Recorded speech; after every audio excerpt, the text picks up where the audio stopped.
Ya, oke. Halo semuanya, bentar, minum dulu, aus. Sorry. Ya, oke semuanya. Jadi kali ini gue akan mereview salah satu IM yang sebenarnya nih IM tuh punya potensi yang bagus banget. Dia punya suara yang oke banget.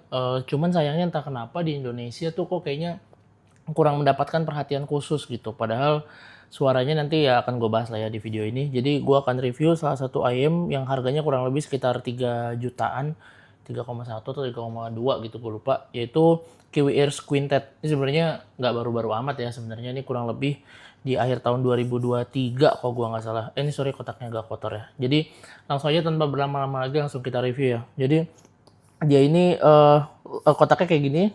Terus menurut gue sih lumayan bagus lah ya. Ini ada stiker VGP 2024 nih kalau nggak salah, award dari salah satu event di Jepang kalau gue nggak salah. Jadi tentang alat-alat audio gitu.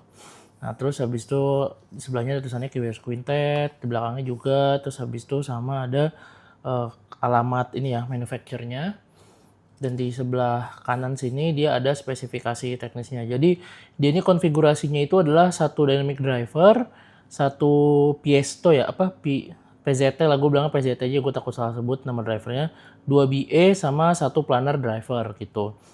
Nah, sebenarnya kalau kalian lihat ini kan drivernya mirip-mirip nih sama si drivernya si SimGod Supermix 4 ya. Cuma bedanya dia ada ketambahan satu BA lagi gitu. Jadi ini total ada 5 driver. Ini udah gua ambil ya IM-nya. Jadi di dalamnya ntar dia ada carrying case-nya juga. Ntar gua kasih lihat kalian ada kitab yang gak akan pernah gua baca. Kemudian di sini ada ear tips. Ear tipsnya sendiri sebenarnya kurang lebih pasangannya tuh ada berapa nih? Ada 6 pasang. Cuman ini ear tipsnya nggak gue pakai. Jadi gue pakai ear tips yang biasa gue pakai. Alasannya kenapa ya? Karena gue lebih senang aja sih, nggak ada alasan khusus ya. Gitu. Jadi kita pinggirin dulu. Nah, ini dia si IM-nya ya. Ini dia carrying case-nya kayak gini. Sebenarnya ini mirip sama carrying case Kiwi Ears yang lainnya, yaitu kayak punyanya siapa tuh yang kemarin gue review sih, Orchestra Light gitu. Harganya juga hampir-hampir mirip, cuman si Orchestra Light lebih mahal sedikit kalau gue nggak salah. Ini carrying case-nya kecil aja, simple, sangat menjawab lah kebutuhan untuk ngebawa si IM ini gitu. Jadi sebenarnya sih gue juga suka sih ya, karena dia nggak terlalu besar dan juga nggak terlalu kecil juga, enak dikantongin, masih oke lah buat dikantongin gitu. Nah ini si IM-nya sendiri ya. Ini kalau kalian lihat, sorry, ini kiri kanannya dulu. Jadi yang sebelah kanan itu, yang sebelah kanan itu ada lambang Kiwi Ears-nya kayak gini. Kemudian yang di sebelah kiri ada tulisannya Quintet gitu ya. Nah dia bahannya sendiri sebenarnya plastik lumayan tebel tapi nggak tebel-tebel banget ya. Terus menurut gue feel-nya sih enak, nggak kesan murahan-murahan banget. Jadi ya memang cocok lah untuk rentang harganya menurut gue. Terus udah gitu di sini dia ada lekukannya gini nih. Nah ini menurut gue nih, kalau gue sih jujur gue suka ada lekukannya gini ya, kayak setiap di review gue selalu bilang, karena fittingnya di kuping gue jadi enak gitu. Nozzle-nya jadi kerasa lebih panjang karena lekukannya lumayan dalam, tapi nggak akan ada masalah menurut gue untuk fittingnya, karena bodinya sendiri sebenarnya nggak tebal-tebal banget, masih nyaman, masuk akal untuk dipakai di telinga kalian gitu. Nozzle-nya sendiri sebenarnya hitungannya ini nggak gede-gede banget ya, average aja. Jadi lagi-lagi kalau lu mau fittingnya nggak masalah, karena lu mau pakai ear tips apa aja enak. Di sini gue di pengetesan kali ini gue pakai si Eletech Barox ya, Eletech Barox. Terus udah gitu ini gue pasang di Hibi Digital M300. Jadi gue reviewnya pakai itu sama masih pakai kabel bawaannya gitu. Nah di sini kabel bawaannya kalau kalian lihat dia jacknya 3,5 mm, karena setahu gue dia nggak ada opsi 4,4 mm kalau gue nggak salah. Kalau teman-teman tahu boleh komen ya, apakah ada apa enggak gitu opsi yang 4,4 mm kabelnya. Ini kabelnya kayak gini, 3,5 mm. Menurut gue jacknya bagus ya, clean, bersih, terus habis itu finishingnya juga oke. Kabelnya sendiri 4 braid, ini menurut gue lumayan bagus, enak dipakai untuk mobilitas juga nggak ada masalah sama sekali gitu. Nah kemudian konektornya 2 pin ya, jadi kalau lu mau pakai ganti-ganti kabel apa aja, menurut gue nih opsinya udah cukup banyak di market, mau aftermarket ataupun lu custom ke builder-builder yang ada di Indonesia khususnya gitu. Oke, gue akan langsung review berdasarkan suaranya ya. Bang, ini suaranya kayak gimana sih? Nah, ini suaranya menurut gue untuk dari sisi low frekuensinya dulu ya. Untuk low frekuensinya menurut gue ini bagus sekali low frekuensinya. Dia sebenarnya secara power menurut gue balance antara mid bass sama sub bassnya ya. Jadi nggak ada yang over. Cuman menurut gue di sini dia lebih fokus ke arah sub bassnya gitu. Nah mungkin gue dalam review gue kali ini gue akan komparasi banget sama SIMGOT Supermix 4 ya, karena menurut gue ada kedekatan, jadi gue langsung bahas aja dari awal. Nah untuk low frekuensinya ini, dia mungkin kalau kalian lihat review gue di SM4 atau Supermix 4, gue bilang si Supermix 4 ini dia sub bass-nya kan agak lebih agresif ya. Dia lebih memang sub bass banget, dan mungkin kalau teman-teman yang misalkan suka sama sub bass akan puas. Tapi kalau misalkan yang nggak suka mungkin akan ngerasa capek banget gitu. Agak lebih terlalu too much lah gitu. Nah sedangkan kalau di IM ini dia sub bass-nya itu menurut gue balance, dia punya quality yang bagus banget, kedengeran banget suaranya dynamic. Kemudian impact-nya itu rumble-nya average ya, jadi rumble-nya tuh nggak terlalu panjang, dia nggak terlalu pendek juga, cuman positioning-nya tuh menurut gue bagus banget, dia kerasa imersif dan kerasa berlayer gitu, jadi istilahnya tuh bukan sub bass yang kopong aja gitu. Kemudian untuk mid bass-nya sendiri juga menurut gue lumayan punchy, nggak terlalu tebel, jadi istilahnya tuh kalau misalnya punchy itu kan lu kerasa dep dep dep gitu ya, tapi kalau misalnya bassnya itu kerasa tipis, jadi dia tuh cuma dalam tapi kurang nampol gitu. Nah, sedangkan kalau misalkan dia ini tebel dan permukaannya lebar, jadi kerasanya tuh kayak dum dum dum dum gitu. Nah, ini tuh untuk ketebalannya sebenarnya biasa aja, tapi lumayan deep. Jadi menurut gue ini fun banget untuk lo bawa ke lagu apa aja. Terutama buat yang cepet-cepet sebenarnya menurut gue nggak ada masalah sama sekali. Kemudian dari sisi vokalnya ya, nah ini vokalnya menurut gue yang cukup menarik juga di IM ini ya. Jadi dia punya vokal menurut gue yang natural banget, timbrenya pas, nggak ada apa ya, nggak ada sibilan sama sekali, nggak ofensif sama sekali. Karena kalau kalian lagi-lagi gue bandingin sama SM4, jadi kalau SM4 itu dia, gue ngerasa di upper mid to treble-nya masih agak kerasa sedikit sibilance, masih ada kerasa suara unclear gitu. Jadi yang mungkin agak sedikit mengganggu. Sedangkan di IM ini enggak, menurut gue suaranya benar-benar terkontrol dengan baik ya. Jadi suaranya enak banget, kedengeran airy, open, terus kemudian bobotnya juga pas, nggak terlalu berat dan juga nggak terlalu ringan.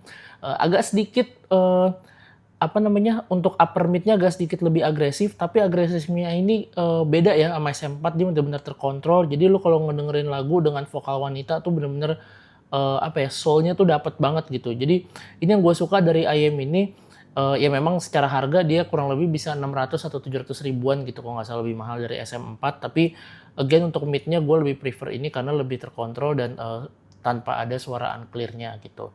Nah kemudian untuk treble-nya sendiri, treble-nya menurut gue energik, detailnya bagus, dia dapat presentasi yang nyaman banget, lu bisa dengerin suara detail dari planer drivernya ya, itu kerasa banget.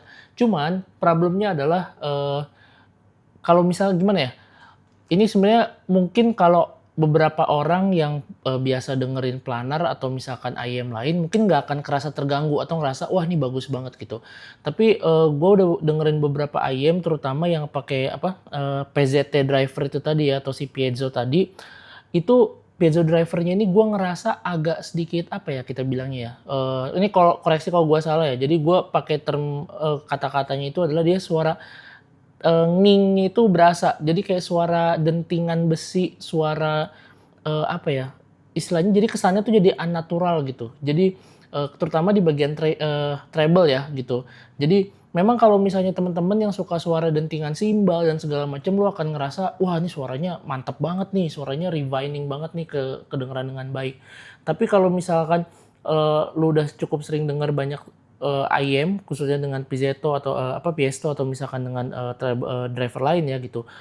Lu ketika lu mendengarkan suara si driver ini, lu nggak akan bisa apa ya istilahnya, lu nggak bisa nggak ngedengerin lagi gitu. Lu pasti akan notice terus gitu karena suara itu akan terus ada gitu. Jadi again mungkin kalau buat teman-teman yang ngerasa belum pernah dengerin, pakai ini akan nyaman-nyaman aja, tapi menurut gua agak sedikit ada suara nitpicking lah sedikit yang mungkin mengganggu untuk orang yang nyari suara perfeksionis ya gitu.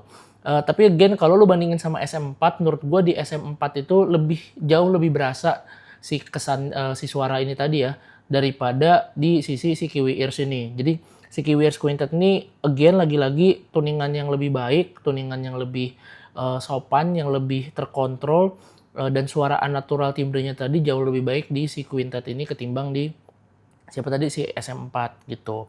Dan untuk extended treble-nya sendiri ini menurut gue ini panjang ya. Jadi ekornya panjang, lu akan ngedengerin micro detail yang bagus dan fun banget gitu. Jadi istilahnya kalau lu mau penyuka treble, lu mau penyuka low frekuensi, atau lu suka vokal, lu pengen dengerin lagu banyak all rounder, menurut gue ini salah satu IM yang lu nggak mungkin salah untuk lu pakai gitu. Jadi bener-bener nyaman banget. Nah kemudian untuk soundstage-nya sendiri, soundstage-nya si IM ini lega, open, tapi dia bukan yang ke arah depth ya, bukan yang ke arah kedalaman, tapi lebih ke arah luas gitu. Jadi separasi instrumennya pun juga cukup baik. Gua ngedengerin detail-detailnya tuh bagus banget. 3D imagingnya kerasa banget. Separasinya bagus, lu bisa pinpoint setiap instrumen dengan baik. Jadi memang untuk teknikalitas dari 5 drivernya ini menurut gua udah salah satu implementasi yang bagus lah untuk rentang harganya ya. Jadi menurut gua lu nggak akan salah beli untuk beli IM ini gitu. Kemudian untuk eartips sendiri sebenarnya to be honest gue lebih prefer eartips yang ningkatin detail ya atau yang lebih all rounder, makanya gue pakai Eletec Barox di sini. Gue nggak mau ningkatin sub bass-nya, gue nggak mau ningkatin low frekuensinya atau yang lain, jadi gue lebih ke balance dan kenyamanan. Jadi gue pakai si Eletec Barox. Kemudian untuk kabelnya sendiri, to be honest, gue biasa pakai kabel bawaannya ini karena jaket 3,5 dan gue mau ngincer ke apa namanya kesimpelannya aja ya, karena gue mau pakai DAP yang gampang gitu kan, yang gue bawa ke kantor, karena ini to be honest gue juga lumayan sering bawa ke kantor atau gue naik di LRT gitu, jadi gue lebih prefer yang simple. Atau lu bisa juga ganti pakai kabel lain ya. Kalau saran gue lu bisa pakai VJC Hairs, itu lumayan oke untuk naikin vokal sama lebih open. Kemudian lu juga bisa pakai Verus Lavender as always ya, karena ini detailnya udah bagus. Gue ngerasa depth-nya kalau dibikin lebih dalam, separasinya akan jauh lebih enhancing lagi, lu akan lebih nyaman dengerinnya. Atau lu bisa pakai Kineramia ya. Kineramia itu jadi kabel favorit gue juga sekarang gitu. Jadi kalau lu pakai kabel itu menurut gue ini akan kerasa jadi lebih open.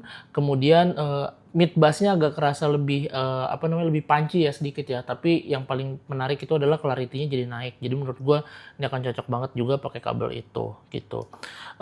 Mungkin itu aja review gue kali ini tentang QEars Quintet. Apakah IM ini layak dibeli? Untuk teman-teman misalkan lu suka banget Supermix 4 SIM God, terus lu suka tonalnya, tapi lu ngerasa kayaknya gue pengen upgrade deh, gue pengen tahu di atasnya ini tuh kira-kira seperti apa ya yang tonalnya mirip. Ini mungkin adalah jawaban yang paling cocok menurut gue untuk lu tahu gambaran dari upgrade dari SIM God SM4 dengan penambahan budget sebenarnya yang nggak gede-gede banget gitu ya, cuman masih di bawah 1 juta lah penambahan budgetnya. Atau kalau misalkan lu mau cari ayam lain yang harganya 3 juta, all rounder, detailnya bagus, lu ngerasain teknis yang mantep gitu ya, mikro detailnya ini juga lebih baik ketimbang SIM God SM4 dengan tambahan 1 BA-nya. Gua rasa ini jadi pilihan yang solid juga untuk lu pakai keseharian lu gitu. Mungkin itu aja review dari gua. Kalau lu suka like, comment, subscribe. Kalau lu nggak suka ya subscribe aja lah ya biar gua semangat dikit. Nanti link pembelian akan gue tulis di kolom komentar. Don't forget, trust your own ears. Goodbye everyone.